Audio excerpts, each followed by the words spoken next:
प्रमाणे याही वर्षी लोकांच्या मनात शंका आहे लक्ष्मी पूजा नक्की कधी करायची याबाबत आणि याच शंकेचं निरसन आजच्या या व्हिडिओत आपण करणार आहोत। चला तर मग सुरुवात करूया।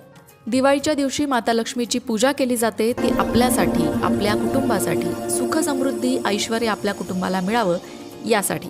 यंदा 20 ऑक्टोबरला दुपारी 3:44 अमावस्या तिथी सुरू होणार आहे, तर 21 ऑक्टोबरला संध्याकाळी 5:54 अमावस्येची समाप्ती होणार आहे।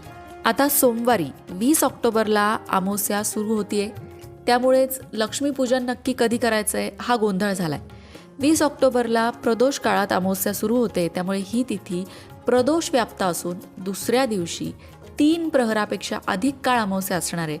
म्हणूनच मंगळवारी 21 ऑक्टोबर 2025ला लक्ष्मीपूजन करणं शास्त्रसंमत आहे। म्हणजेच काय, अगदी थोडक्यात सांगायचं झालं तर अमावस्या जरी 20 ऑक्टोबरला सुरू